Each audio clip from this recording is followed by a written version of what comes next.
ગૃહરાજ્યમંત્રી હર્ષ સંઘવીએ રાજકોટની મુલાકાત લીધી અને ત્યાં વકફ બોર્ડના નામે નવાબ મસ્જિદની 3 દુકાનો ખાલી કરાવાઈ હતી અને તે સ્થળની મુલાકાત તેઓએ કરી, જ્યાં હિન્દુ વેપારીઓ સાથે વાતચીત કરી હતી અને આશ્વાસન આપ્યું હતું। મહત્વનું છે કે થોડા દિવસ પહેલા દાણાપીઠમાં વકફ બોર્ડના નામે નવાબ મસ્જિદની 3 દુકાનો ખાલી કરાવાઈ હતી।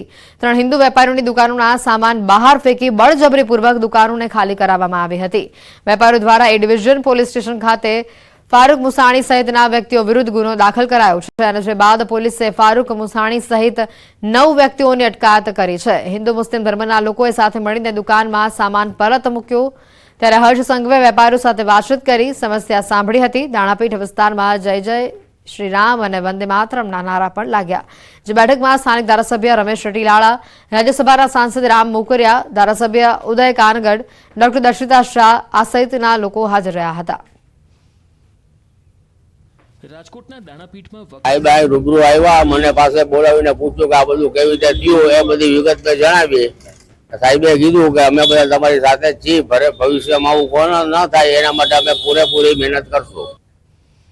રાજકોટમાં CM Bhupendra Patel chamber of કોમર્સના સ્નેહમિલનમાં મોટી જાહેરાત કરી છે। સીએમએ રાજકોટમાં કન્વોકેશન સેન્ટરની જાહેરાત કરી। મુખ્યમંત્રી ભૂપેન્દ્ર પટેલે જણાવ્યું કે કન્વેન્શન સેન્ટરની તમારી માંગણી છે તો હવે અમે પણ આપી જ દઈએ તમને। કન્વેન્શન સેન્ટર માટે જેટલી જગ્યા તમે ઝડપથી શોધો એટલી ઝડપથી સરકારની તૈયારી છે। વધુમાં સીએમએ સૌરાષ્ટ્રના ભરપૂર વખાણ પણ કર્યા અને કહ્યું કે વર્લ્ડને હચમચાવે તેવું સૌરાષ્ટ્ર છે। પથ્થરને પાટું મારી એમાંથી પૈસા ઉભા કરે તેવી તાકાતવાળા વ્યક્તિઓ છે અને ગુજરાત સરકાર કોની જોડે આશા રાખે? તાકાતવાળા વ્યક્તિ જોડે જ આશા રાખે ને, બાકી તો સરકારને આપવાનું જ છે। વર્લ્ડને હચમચાવે એવું સૌરાષ્ટ્ર છે અને પછી કિંમત ને પૈસાની ક્યાં વાત આવે એમાં?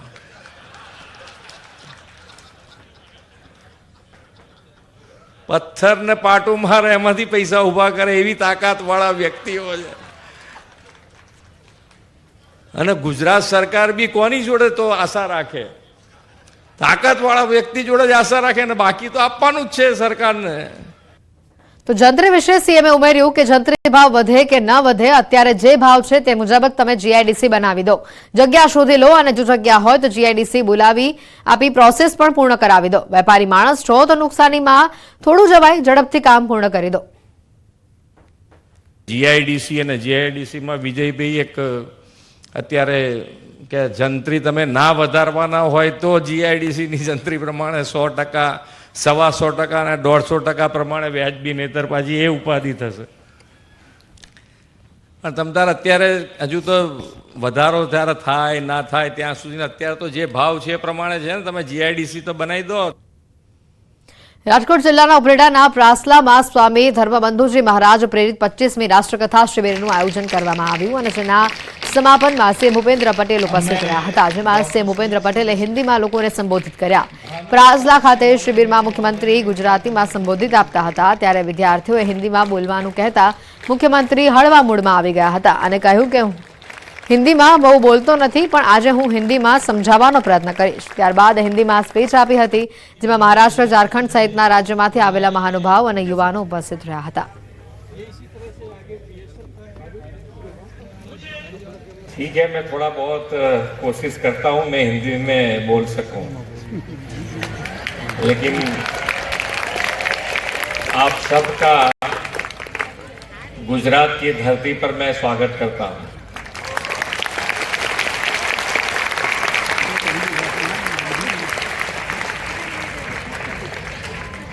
मेरा प्रवचन गुजराती में रहता है, लेकिन मैं पढ़ के भी गुजराती में लिखा है, लेकिन मैं कोशिश करता हूं कि ये हिंदी में